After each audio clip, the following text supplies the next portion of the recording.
Welcome to the Mindful CIO Podcast, where we explore the human side of tech leadership and what it takes to mindfully and sustainably lead high-performing tech teams. In episode 5 of the Mindful CIO Podcast, we spoke with Jorge Silveira, Chief Digital Officer at Court Service Victoria. Jorge is a senior executive with a diverse experience across healthcare, automotive, aviation, government, and tech. He shared stories from his childhood in Brazil, his creative passions like painting and songwriting, and how he blends his love for science with creativity to drive innovation and shape his unique leadership style. We explore the principles of the Mindful CIO Manifesto, focusing on leadership growth, trust, and empowerment within teams. Jorge also shared the Sinkhole metaphor, illustrating how leadership is about lifting each other through challenges. We discussed the evolving role of CIOs and CDOs in the age of AI, including a deep dive into AI ownership and strategy, and the importance of aligning AI initiatives with a company's core purpose. Tune in for an inspiring conversation full of insights on leadership, vulnerability, responsible adoption of AI, and how to lead tech teams with creativity and passion. Hello, and welcome to the Mindful CIO Podcast, where we explore the human side of tech leadership. Today, we have Jorge Silveira. Jorge is a multi-award winning senior executive and recipient of the IDC Asia Pacific CDO of the Year Award. He's recognized by CIO Magazine and Global Leader IDC for transforming organizations across healthcare, automotive, government, technology, and consulting. Known for his visionary leadership and pragmatic execution, Jorge leverages innovation to optimize service delivery, boost efficiency, and elevate customer satisfaction. He has pioneered groundbreaking solutions, integrating emerging technologies and implementing robust cybersecurity frameworks. A sought-after thought leader and keynote speaker, Jorge blends technical expertise with systems thinking to deliver scalable and sustainable growth. With an international perspective and a collaborative approach, he empowers organizations and individuals to thrive. So welcome, Jorge. It's such an honor to have you here. Thanks so much for accepting the invitation to have a conversation today. Great. Thanks, Nathalie. I really appreciate and always being a big supporter of the Mindful CIO space. So well done for that. And thanks for having me. Thank you. So, Jorge, as usual, I like to kick off, asking our guest speakers to share perhaps something that is not so public, that we cannot find in your LinkedIn profile, something perhaps a little bit more personal, or perhaps, any aspect of your career journey that you'd like to share with the listeners. Yeah, well, there's a few things that people probably would not pick that I used to do it, that I do until today, apart from work, obviously. When I was 7 years old, I started painting. And so I painted until probably 12. And I still paint from time to time. And also do sculptures. I sculpted trees, believe it or not. I love sculpturing trees. And I also write. I write stories and I write songs. I compose songs. So this is actually available in the mainstream streaming platforms. Wow, amazing. I would definitely need to add that to the show notes, for the listeners. I'm actually curious myself now. Wonderful. Thanks for sharing that, Jorge. So I think it might be relevant to share with the listeners. We connected with Jorge a while ago, and when I invited him for being a speaker in the Mindful CIO podcast, eventually we realized that we were both originally born and raised in Brazil. It took a while to track that back. So in terms of the Mindful CIO Manifesto, Jorge, as you know, the Mindful CIO podcast, the Mindful CIO community, it's all about, it's grounded in the principles of the Mindful CIO Manifesto, and we had the 1.0 and the 2.0. So I'm curious if there are any particular aspects or principles that really resonates with you, and why is that? Yeah, so thanks, Nathalie. I think they're all great, by the way, because people would have a different sort of affinity to one of them. So the one that I identify myself the most there was the third one, which was we support the growth of our leaders, or leaders' growth. And the reason why I like that is because growth comes with new learnings. New learnings come with being uncomfortable with new things. And to transition someone from the comfort zone to an uncomfort zone to go back into the comfort zone again, it is a task. It requires a lot of things. But I push this very seriously with my direct reports, and I give them the opportunity to be able to grow and experience the things that I experience. So some of them say, "You're just sharing your work with us." So yeah, I'm just sharing my work with you.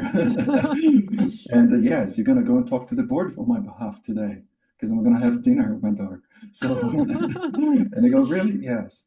So, no, but seriously, this is, I think it's an important aspect because not everything you learn in school. So, and there are things that you just really learn when you throw in the deep end. And of course, with the right support, not just throw in the deep end and forget about it.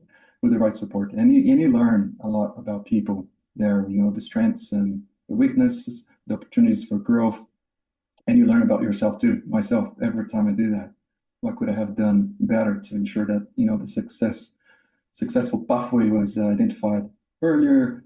The process was a little bit less painful, and how could we have achieved more higher value from the whole experience? So far it's been good. So it's been very good, and I've got very good feedback from what I call the participants, or the people who work with me, my team, but also from the people they serve. So they became points of reference, and for someone who is not in an executive role to become a point of reference, it means something. It means that there has been acknowledgement that they have grown and they are capable of running whatever they're running, and that would not be possible if they haven't experienced what it was on a day-to-day. It's kind of, you're trained to be a doctor, and if you've never worked in a hospital, you won't be able just to conduct your business. So that's what I do. That's why I resonate with that one. Because there was support. I do support, but the support bit is not conditional, but it's as needed. Just put that way. The guidance is always there, and those conversations are very important. But I let this new, just put the way, generation coming through to develop the near pathways, so they can think for themselves and create the reason they need to move forward and make the right decisions. So at least the decisions there, the least complicated, or the ones that is going to cause less problems. Just put that way. Wow, fascinating. Thanks, George. So many things came to mind listening to you. The first one that I can recall now, it's one of the recommendations I read about you on LinkedIn. One of the people that worked in your teams mentioned some of your qualities now around challenging status quo, and being very receptive to new ideas, and your unwavering support to your team.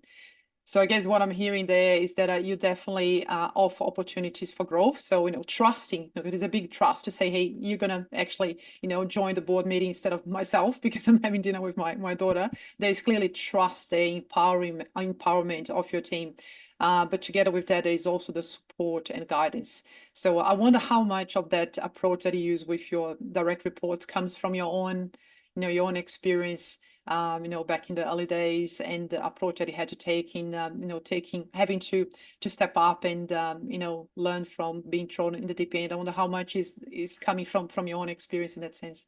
Well, I can sense that you're reading my mind here, and you read me very well. Yeah. So as what we discussed in the conversation, I was born in Islam, in favela, and for me to be able to navigate my way out of a very low social background into where I stand today, I had to do a lot of things myself, and find opportunities where there weren't opportunities, and also meet people that I could learn from. And for those ones that I could learn from, I definitely maximized my opportunity. So I engaged with a lot of people, just asking questions, working for free, at no costs for them, just to sort of to understand how they operate, how they think, what is the standards they have, and why they do what they do, because I wanted to be like them. And what I found as you start moving from more, a frontline role to a management role, and then a senior management executive role, is that there's less and less support in that space. So you can learn a lot, on the front line. So you've got plenty of support. But the higher you go in the ladder, the less friends you have. And, just got to always look it down and make sure that who's holding the ladder and in those roles too. So what I wanted to bring to people I work with is just the ability to grow themselves. And because I found it extremely difficult for me to be able to get where I am if I did not have any support. So you get better. Year on year, you get better to identifying people that can complement your skills and people that are actually open to share with you to improve the status quo, just to leave the place better than we found it, just put that way. Yes, there's a lot to do with that. So the lack of the scarcity, I would say, of knowledge and opportunity for me when I was a child, it does play a massive role now, because I feel that my direct reports and the people that I have responsibility for, not that they are my children because they're adults, grown-ups, but I have a sense of responsibility to be able to make them evolve and to get to places. And if they succeed, amazing. If they don't, they give it a best shot. But there's one thing I tell them, actually most of them, when I do this sort of thing. So, supporting and putting them into roles, etc. What I say is usually, number one is, you're not going to get my job. Just forget about it. Don't backstab me. Don't try to go right. You're not getting the job. All right, let's agree on that first before we move forward. That's the first one. So the second is, I will make you the best CIO or CDO you can possibly be, and I want you to be better than me.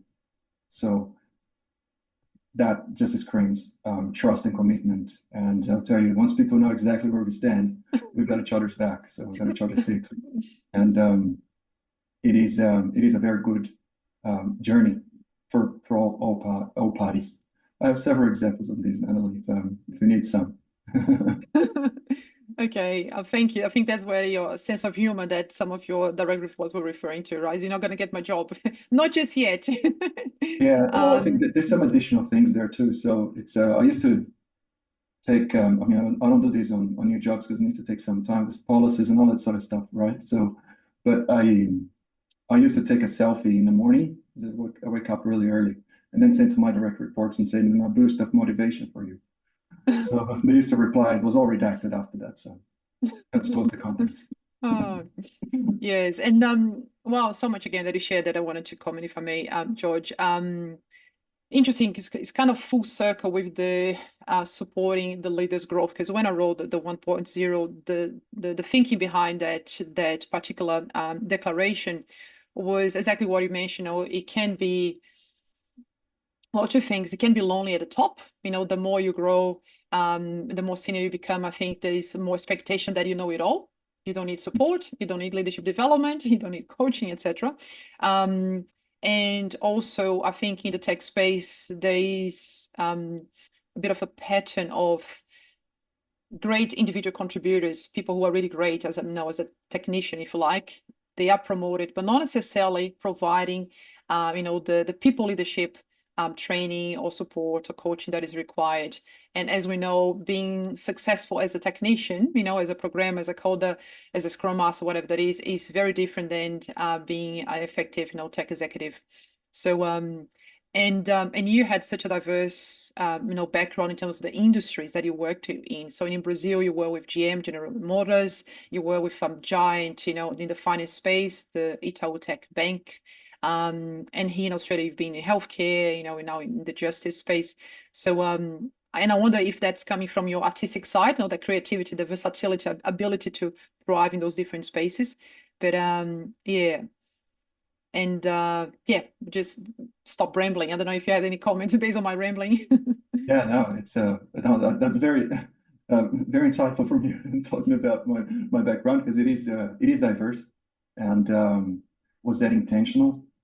Some of them, yes, and some not. So it's just the opportunities that I had, and I had to make the most of them, and which was good. Now, about the creative side and the scientific side, yes, I have an interesting, I don't know to what point interesting double quotes mind is, because I do love arts and I have a passion for for music, for everything.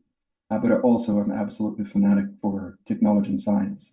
So I apply creative into science, and the other way around. So, and I feel quite comfortable doing that, and it's something that's being picked up by a few people over the years, asking me how I can write songs, paint, and then execute some IT or technological strategy around operations. About day to day, about long-term 3, 5, 10-year strategies. And I never really had the answer for it. But one thing that I know is that I could do it, and because I believed I could do it, and I was like, yeah, I can do this.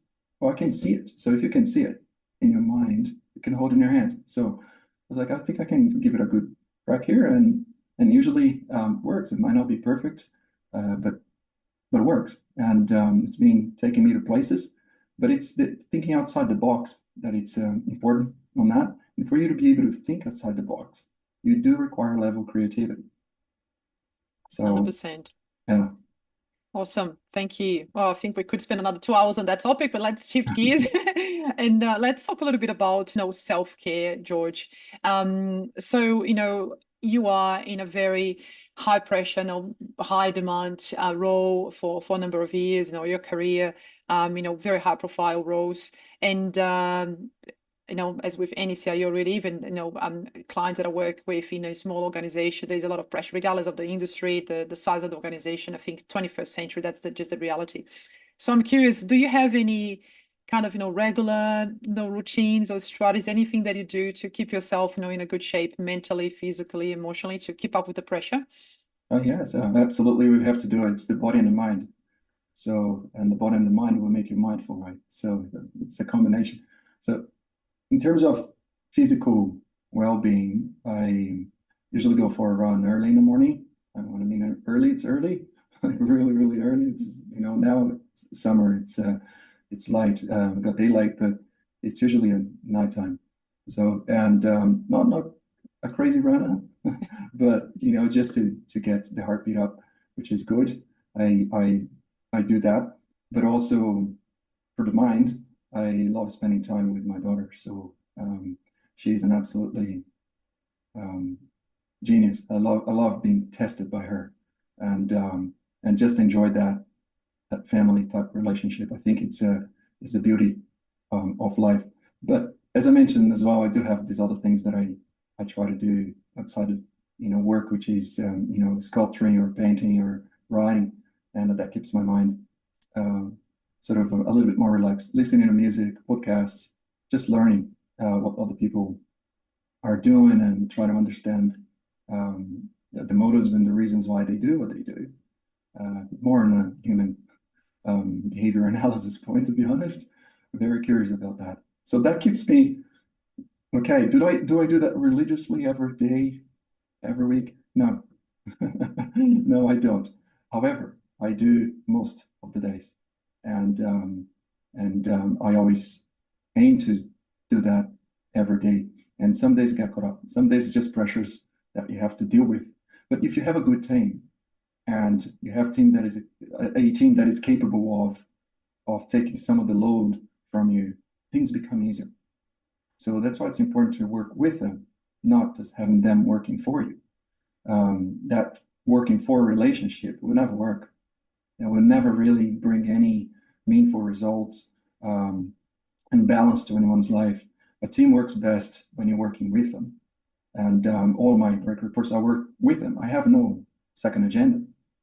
So it is what it is. There's good news is here, bad news is here. How we're going to deal with it? And you'd be amazed if you speak with them. It's everybody's putting a hand up to help, and they know that I can get under the pump quite often with a demanding job. So, but they're there for me, and that's something that allows me to have a little bit more of a healthy lifestyle, just put that way. It's not easy to get there, Nathalie. You need to have the right team, the right capability. It's a combination of things, but slowly you get there. And I'm getting to that place now, at Core Services Victoria, so which is good. Beautiful. Thanks for sharing, George. Wow. Yeah, I couldn't agree more. I think spending time with children in general just bring us to the present, because that's where they live. They don't live in the past. They don't live in the future. They often live in the present. So that's one definitely a great way to be mindful of here and now. And writing, painting, arts, such a beautiful way as well to engage with the present moment and to have that mental hygiene going on. And thanks for your honesty to say, no, yeah, it doesn't happen every day, don't do religiously, because I think that's the reality for most of us. And there's the intention and there's the reality, life gets in the way and so on.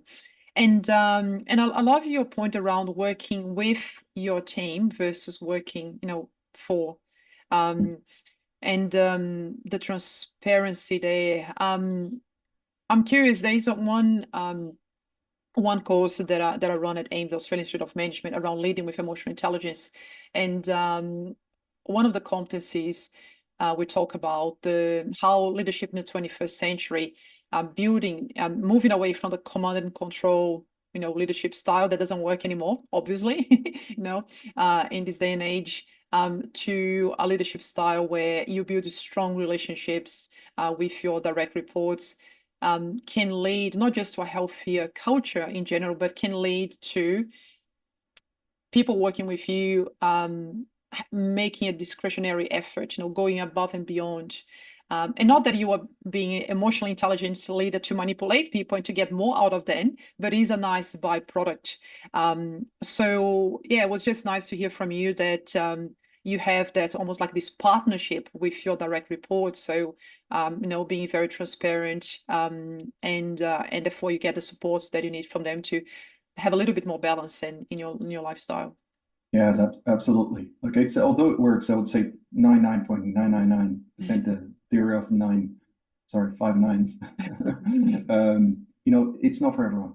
So there'll be people that they'll find that concept foreigner and they still like to be directed and to a particular pathway. But that's just like a personal attribute, and just like people are different.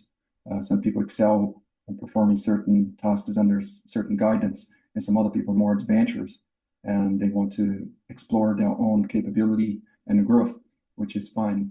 But most people receive that really well.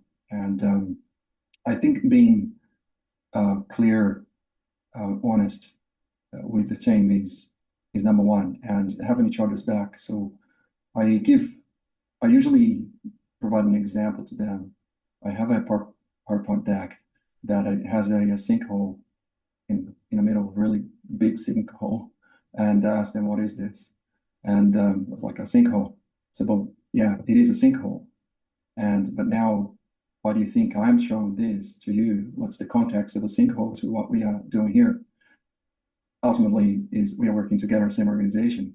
And so what is the sinkhole? So the sinkhole, my question really is, what does the sinkhole represent? Opposed of what it is. So now it's a sinkhole, but what does that represent?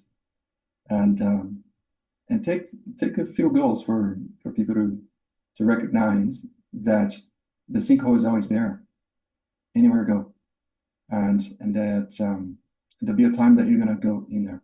Is the dark place? Is the dark place personally? Is the dark place professionally? And I think most of us have been there in those things. I'm not immune to this, so nobody is. And my next slide is the same sinkhole, but with a group of people around the sinkhole, holding hands. And again, my question is, what does this represent?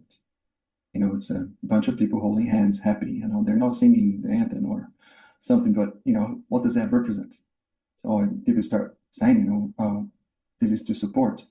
Okay, yes, we'll provide support. The people obviously provide support.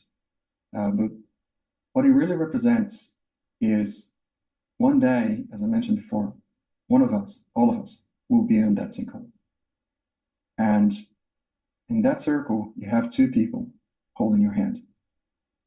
You're going to fall, but you have those two people holding you, and there are many people holding them. So you're going to rely on them to pull you up out of the sinkhole. And you're going to be required to do the same for your peers. Because everybody has good days. Everybody will have bad days. And we have to recognize we're humans, and we got to be there for each other. And because if there's a weak link there, we're going to be in trouble. We're going to lose someone. And we're going to break the progress that we have to build an amazing culture, which is nurturing people and their relationships. So have I been there? Yes, many times. You can ask my bosses. They're there for me. Have peers been there? Yes, help them out. And sometimes all it takes is not just wait for the "Are you okay" day. Is you notice something, you go grab a coffee or whatever they drink, water, tea. But you know what I mean. It doesn't need to drink or eat anything. It's just that look in the eye. Sometimes people don't even want to talk about it, but it just acknowledges something that might be off, and provide that emotional support without a word. And people get that. So just say, I'm here. I see you. I'm not ignoring how your body language, how you're behaving and you're feeling, because I can see it, I can sense.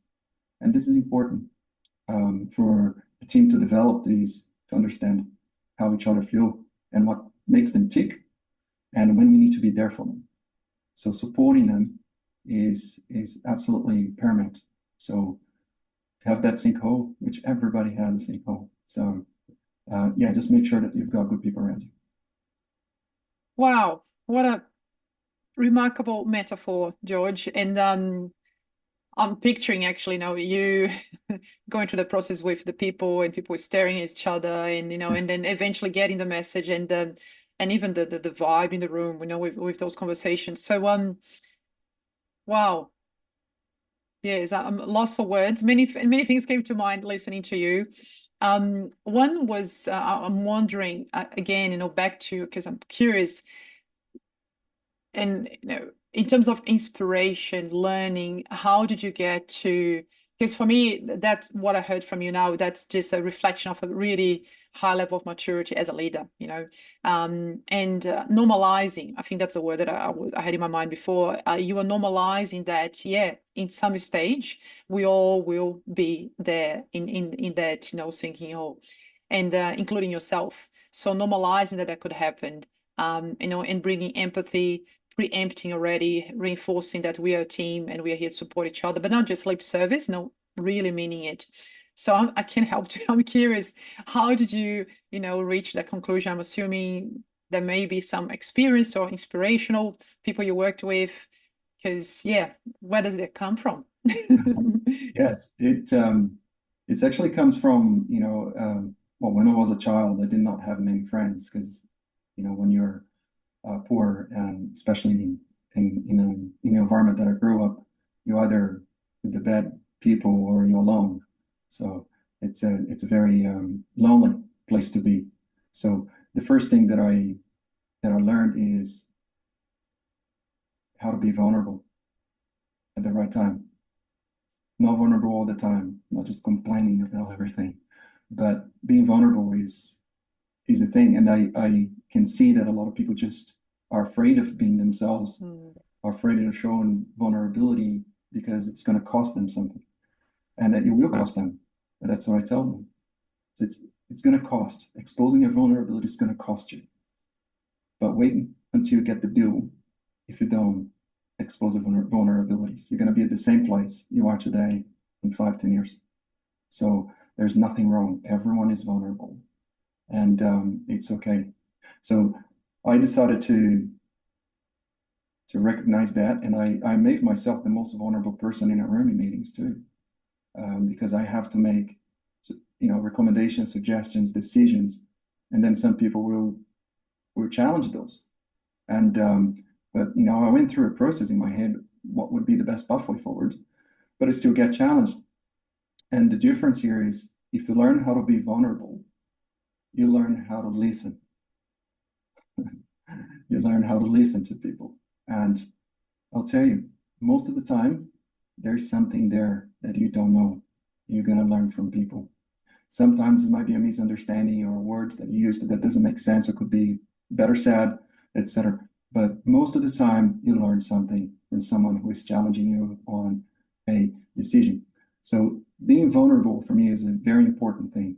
So when I started organizations in the progress of my employment, my duty with the organization and the people that I serve, I go through these and I try to get them to see their own vulnerabilities and ask the question, or at least say everyone's going to be there one day. And I'm sure you have been there.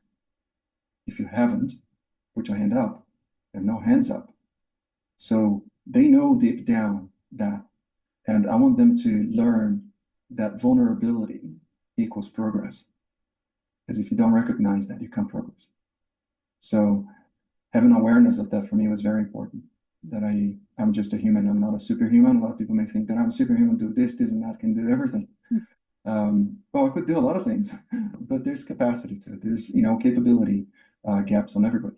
And that's why you need to understand your weaknesses, what you're vulnerable, and just promote transparency. And I think transparency in conversations and frank conversations are good conversations with good intent. So I try to blend all of this together, bring all of this together so they can think themselves and come up with their own conclusions. What would be the best thing for them to do next day? Wow, my heart is warm listening to you. And I'm thinking, how lucky is your team, right?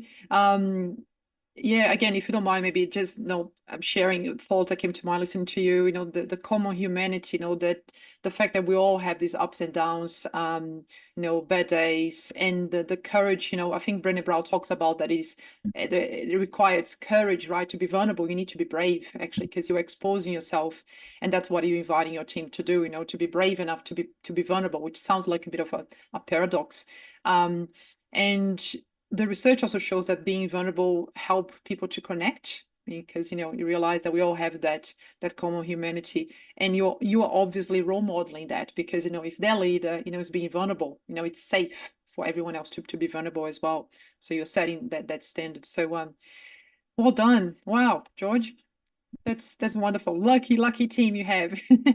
Wow, I think yes. Maybe we'll shift gears. I'm conscious of time and still have a little bit that I would like to cover. So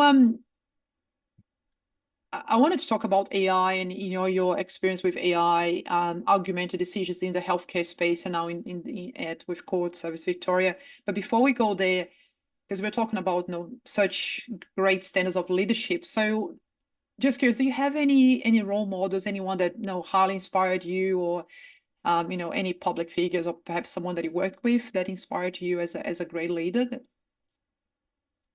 Yes, I do. Absolutely. I do. There's one involved. I had many great leaders, and yeah, they all had obviously different capabilities, but there is one in particular that just it's off the charts, and that's Kate Munnings. So she's she used to be the group CEO for Virtus Health, where I used to work as a chief digital health officer, which is a multinational assisted reproductive services organization, and she could connect at every level, just put that way. She's also on a board for the Wesfarmers, so in Australia. Very, very smart, very intelligent, and emotional, has a high degree of emotional intelligence too. So what she taught me, and I keep learning from Kate, still in touch, is that connecting with people with all of the levels within the organization, even if it's not frequent, is important. So that has pros and cons. So talking about frontliners, every single person in the organization knew Kate when she was there, have met her, had a chat with her, and had a direct access to her at any point in time. So there was no hierarchical, you need to let me know when you're speaking to this person or that person, copy me on this email, that email, don't go do this. No, there was a direct connection to her if there was some escalation to some things. And her approach was always, and I remember this because I witnessed, I was having conversations with her and people approaching her. So I've got this problem, this and that. And she was like, oh, okay. But have you spoke with this person? No, all right. What would you like me to do to help you? So, all right, go speak with that person and I will also send a message. So let's get to the bottom of it. Done. But that was a corridor conversation. There was not a meeting that involved 25 people. That was not a workshop That was not a memo. That was not several emails back and forth. There was a 30-second conversation that happened to tackle a problem, a challenge. And everybody respected her for that. Not only to mention the strategic view. So the connection with the purpose of what the organization did was absolutely amazing. So she was truly leading people to improve the outcomes. So when you go through a process of IVF, is you don't really know the outcome until there's so many variables to it. So, but Kate and I, what can we do to improve the outcome? So I had to reverse engineer from a baby to all the way back to the ingredients. So to see what are the things that we could do better. And she had that mindset. So which is the personalization, the precise approach to medicine in a very emotionally charged journey for couples, for single parents too. So Kate Moniz is absolutely someone that I have a lot of time for and deep respect. Wonderful. Wow, sounds very inspiring. And what that came to mind listening to you was purpose, but we'll expand that maybe further down in the conversation.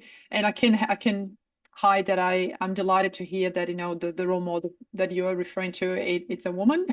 Very biased from my end, but sounds like she's a really fantastic example of servant leadership, servant leader.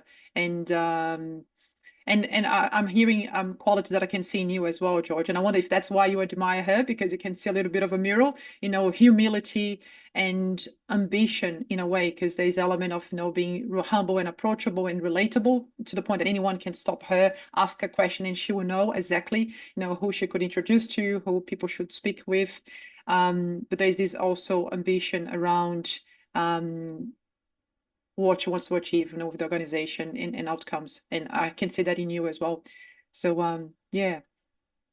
Thank you. Now by the way, there are many women that I reported to, and I get in trouble sometimes saying this, but the boys have to to be careful, because I do believe that women does have a separate sense or something else that it's quite special, and it can relate to different things. I don't know if it has any links with the Mother Nature, but there's something there. So definitely. And I had great male leaders too, highly capable.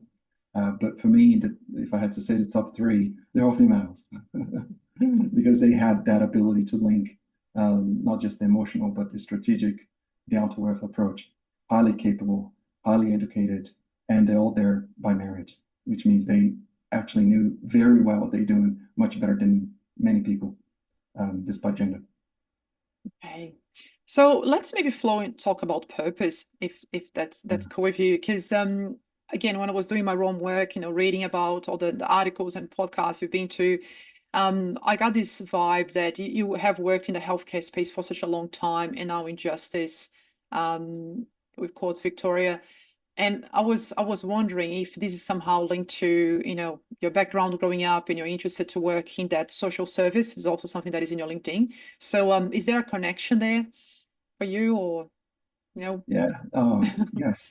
So I love being able to assist people, especially masses. So if there's something I can do to assist masses and improve the quality of life, for me, it's good. Something that attracts me to, especially the whole life cycle for you. We all temporary here in this world, so we all gonna clock out at some point. And for me, it's important to think, what is the legacy I'm gonna leave, not just for my daughter, but for the younger generation. How far can I progress, so they can pick up from that point forward. And I think the way that I've been progressing with this has put me into this cycle of the organizations that are for purpose would be kind of healthcare and some other social citizen services, etc. And most of them are there, but there's also a lot in the private sector as well. It's just obviously a different motivator in terms of or priorities in terms of financials, etc., which makes absolutely sense. People are in business for money, and If I work for an organization that's for purpose, that's private, bingo. Well, Village Health was one. So private organization assisting people become parents, classic example. And worked. But yes, it has to be connected with some sort of a purpose of assisting people to be better in some way. And being down the trenches myself, I know it's hard. So to get the help you need, or at least the technology that's required, or whatever I can do to assist. So I really appreciate being involved on things that can improve the status quo that will affect the masses, because that's the legacy I'd like to leave to the world, not for me, but to the world. An unknown person left to this. I'm more than happy with that. Super. Thanks, George. Okay, so let's move into storytelling time. As I mentioned in our previous conversation, the areas I would like to focus here in the Mindful CIO podcast is the non-technical aspects of being a tech executive. So themes that often come up in our conversations are around how to manage competing priorities from multiple internal, external stakeholders, how to attract and retain talent, how to get buy-in from the board and get budget approved and so on. In your case, I can see the innovation, how to be innovative and lead visionary strategic projects. It's a big thing. So what stories do you have, George, if any, around the non-technical? I think we already covered a little bit of that, but anything additional that you'd like to share in the non-technical side of being, a CIO, CDO? Yeah, no, absolutely. I think in any organization or any business, it is absolutely mandatory that you understand the purpose of the organization. What is the organization doing? Why are you there? Like, I did not wake up by accident today, so I'm going to work to do this because the organization does this, and it's important. And how does that link to the non-technical aspects of it? First, because it's a function obligation to understand what the organization does. And why is that important? Because everything that you do, it's going to be based on the objectives you need to deliver, regardless of the industry, if it is technology, if it is banking, or automotive, aviation, it doesn't really matter. So if you understand what the organization wants to deliver and then reverse engineer, and I always talk a lot about reverse engineers, not breaking patents, by the way, but it's reverse engineer the purpose and the objectives into a full understanding of all of the life cycle and the parts, the variables that make up it for you to be able to successfully deliver what you need to deliver. Then it brings clarity to people. So I'll give an example. It's understanding the business could be as simple as understanding what the actual services you provide. So, and based on the services, who are the customers? Who are the providers? And then you go, what are the deliverables for each of the services? What are the tasks or steps that needs to be taken for each of the services? What are the skills required for the services?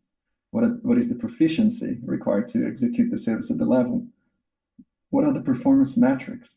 Do we measure anything? So to say that the service is good or not, we can do or we cannot, we have capacity or we don't. What is the risk associated with not having a particular service, not having a particular skill at that right level? So is this linked to some best practice or an international standard that you want to implement in an organization one day, like ISO, for example? Okay, what is the link to their controls? So understanding these things, it provides you clarity of what the organization does, what you do, what you're expecting your people to do, how often, and what are the performance metrics that you need to put in place. So you get a very clear view on capacity and capability.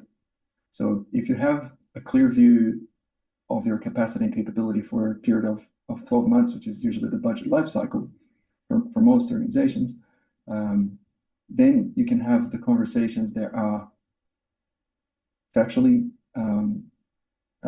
based on facts, and then there are no emotions. It's not a matter of who screams louder.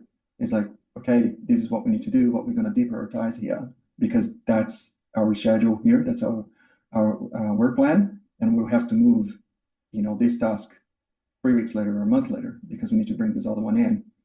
Something's going to give. That needs to be clear. And what I found in organizations is that that's not clear at all. So there's always just more being dumped on the desk, and there's no understanding of capability, the skills, the proficiency levels, and the capacity. Because you may work for a small organization, you have a certain profile of capacity and capability, but when you go to a large organization, have a different profile. And it doesn't mean that the large organization can do more. You find that small organizations actually perform better than large organizations because of the levels of management and bureaucracy. Pros and cons. I'm not saying that's a recommendation, but it's a pros and cons to everything. But you need to understand the business to be able to talk and discuss and negotiate. Without that, you have no ammunition to do anything. When I refer to ammunition, it's not just to attack, it's to actually give to the other people too, so they can shoot in the right direction. So if we need additional funding to deliver this by this date, and everything is a top priority, so we're going to need to increase some sort of resources. So we're probably going to need additional funding, and that person, stakeholder, potentially knows how to go about to secure that additional funding. So give them the evidence, and then you can work through. You need to be realistic. So it needs to work with data and not with thoughts. So thoughts are very good for strategy. Data is good for execution. Amazing. Thank you. Well, I can see the critical thinker in you now. That was another comment from someone else on LinkedIn in your recommendations. Yeah, clearly a critical thinker and a very curious mind. So many questions you just on the spot, you just elicited there, George. And yeah, and I'm with you, not making assumptions, stick to facts and find out, fact finding.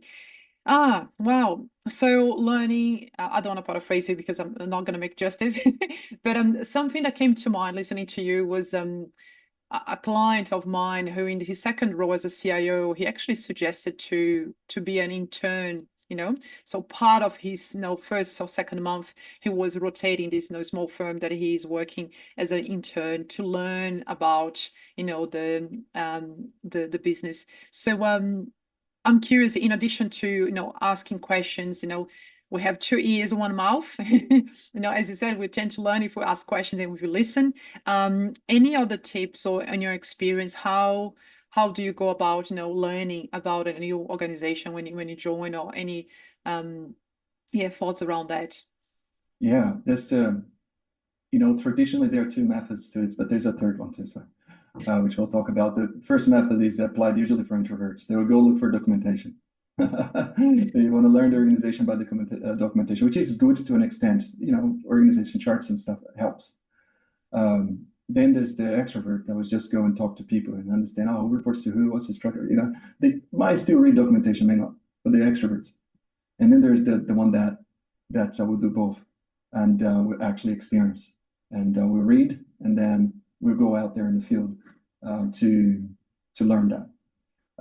So I've done something similar. It's not been an intern, but actually spent a few hours or half day or a day in different departments before in healthcare, and it's amazing. So visiting, just having an absolutely walk through this the process they go, and how passionate they are about, and what really matters for them.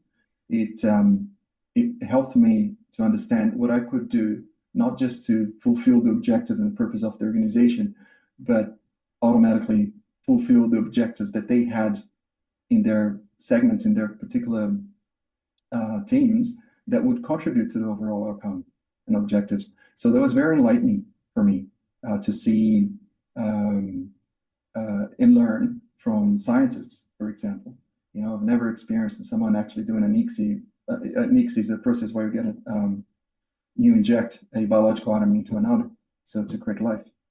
And that was done before my eyes. And then I saw the data recording, and I saw the physical movement that needed to occur, and the validation, the cross-check, did we get the right ingredients? Is that from the right people? There's all of this tracking, all of these other things that happens. And my questions are, how do you feel about this? You okay with that? When your mind is trying to get the biology going here, the medical side going, and you have all these administrative aspects. So you learn, and so you try to create things that will be seamless for them, or at least better than what they have. But without saying it, you just wonder. And when you wonder, you make assumptions. When you make assumptions, you write strategies that are not supported. Brilliant. Thank you. Okay, we might have to start to wrap up, I guess, George. I'll let you get back to work. So before my final question, I can help to think about, AI and all the work that you did using AI, Vitros Health, and now in your current role. And of course, I didn't really give you a heads up about this question, so I hope it's okay to put you on the spot.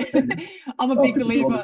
I'm a big believer of AI for good, and of course, there are many concerns around lack of legislation, governance globally, in the AI space. But there are so many use cases for AI for good, and I think you are a live example of that. So, based on your experience, George, with implementing innovative, groundbreaking solutions using AI at Vitros Health, and now with your current role, looking to use AI to augment decisions at Court Service Victoria. I'm curious, what's your view on the role of CIOs and CDOs in the AI age, especially when we still don't have, very robust legislation and robust governance frameworks that can ensure that AI solutions will have human best interests at heart. So any thoughts around that kind of very vague, broad theme? Yeah, it's always big questions around technologies that disrupt, right? And we don't have like all of the answers for it, but I think there's some principles around this. And AI, let's just start with the role. Who is responsible for AI? So it's a question, isn't it? And but it's a question that is not really asked anywhere. So AI tends to land on, either the chief digital officer, CIO, CTO, IT manager, because there's a technology component to it. And I get the point. But if you look into what AI does or what it can do for organizations, it is more of a business tool than a technology. Because there are many different types of AIs out there. The technology is the platform, is the stack you use, and you're going to use A, B, or C. But I think I wrote an article on LinkedIn around the rise of the KO, which was the chief AI officer. And I think, if I had to rewrite or update that article or write subsequent one to that, wouldn't be an AI particular title, but would be something around emerging technologies, because that needs to go to executives that fully understand the business and how AI could be used for the business. What is the capability of AI for the business? So it needs to have a marriage right there in the middle. So having that on CTOs, which is usually very technical, looks after infrastructure services, or even the CIO, which is kind of it's a merging type with the CTO nowadays. And then we've got the CDOs is more digital application portfolio type of senior leadership. It doesn't mean that there's business acumen there. It doesn't mean that there's business capability to be making such big decisions. And I will give a clear example here. And yeah, I get sometimes from time to time an unhappy phone call about these comments, but they're real. So it's very easy to find out if an organization has not just an AI strategy, but understanding what they do with AI. So if you go to organizations and AI is ran by the IT department, technology department, and you go there and everybody has every single feature of AI turned on and enabled for everybody to use, people would be great. They're going to use for some things that they want to do here and there. But is that adding any efficiency gain or quality to the work being done? Is that adding any potential risk? Are you sharing information with organizations that you should not be sharing with? Are you in the compliance breach or not? So you notice that there's a lack of thinking around how to implement this. I'm not saying that it needs to take 12 months, 18 months to implement, or 24 months, 3 years to implement. Some organizations just slow and don't do that because it's complicated. But it needs to have at least board and senior executive oversight and ownership, because the questions that needs to be asked is, what can we do with AI to improve our business, not only in the operations, but strategically to position us in a better place? those questions, if you go to an IT department and ask those questions, there'll be very few people that might be able to answer. With all respect, they're excellent professionals in the domain they're specialized in, but there's very few people. So it might be a combination of people you need to talk to, but the executives need to have a clear understanding of emerging technologies, including AI, how that plays in a strategy. So from there, then it's AI could actually be earned completely by someone that's not even technology savvy. So, and as long as you've got the risk management and the technology arm support to it. So it's about the outcome. So I think I have AI under me, but I have a lot of business experience too. So I can go back to the purpose and do this. But when it's purely technical, you end up with a suite of products that you're not fully utilizing them, you're creating more problems, data segregation, compliance risks, etc. So it needs to be done quick, but just a little bit of thinking on the framework, but it needs to be earned by the senior leadership team, not just one person. Let's put it that way, even the board, because it has significant liability if done and used incorrectly. Thanks, George. I can hear the critical thinker talking again. And yeah, great points around ownership, business acumen, and this idea of the multidisciplinary team as well, because AI, there are so many implications, right? Excellent. All right. So final question, George. I often close the episode asking, what are your top 3, keys to successfully leading mindfully and sustainably a high-performing tech team? So if you have one particular tip in mind around mindfully and sustainably leading high-performing tech teams, what would that be? All right. So there are obviously 3 things that I always look into anybody that I work with. And I try to develop those things as we go, because we know they might not be so mature in one aspect or the other. But there's one that I can really teach people, and it's embedded in the person.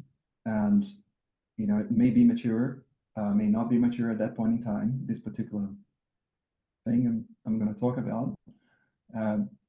But there's a great potential that if you give an opportunity, you can see that. So you always have to kind of try to see if you can get, and that's passion for what you do. You can be a dentist, and you can be 100 times better dentist if you love what you do. So the same thing for a CIO, same thing for any manager or a CEO. So if you really love and you care what you do, that actually radiates. You broadcast that just as you walk. It's around you, it's there, and that's contagious. So if you see a passionate person, get to know them, because that's just going to be fuel for you and for everybody around that person to grow and to evolve and move on to the next mountain to climb. So being passionate, it's important. But there's a very big difference between people say, I like that. That's not passion. So I heard once a quote that one person with the passion was greater than 99 people with an interest only. And it is true. You got to work with those people that are passionate and invest time with them. For those who wants to explore their passion or evolve, give the support. Give the support, and they'll take off or not. They'll make their own minds. So being passionate is one thing for me.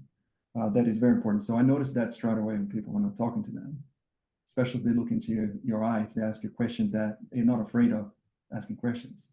It's a silly question. People say there's no such a thing as a silly question. Well, there are a lot of silly questions I ask my daughter all the time, but I'm not here to judge anybody, because we're just humans. So that's the first one. The second is what I have grown with since I was a little kid. You had to believe. You got to believe you're going to be in a better place. You have to wake up every day, every morning, look around and say, I had made progress. Even if the progress is a phone call the day before to inquire about a course, to inquire about a job, to inquire about a contact that might help you. Was a Google search on something. I made a progress. I'm a little bit better, like 1 millimeter better than I was yesterday. So progress is important, but you have to believe. And the reason I talk about believing is because if you don't believe you're going to do something, you can do something, it's highly unlikely that you will. The likelihood or the probability of failure increases dramatically because it's just not there. You went into the battlefield already defeated. So when people say, "Oh, this is unrealistic, this thing we can't do," or we know the challenges. We know the challenges. Let's embrace it, and we're not going to shoot each other if something goes bad, but we're going to be there to try to navigate the problems. And that's, we know that everybody's working on the best effort and the best of their ability. And how do you know that someone believes? So you can pick someone's passion because their passion, their actions pretty much speaks louder than words.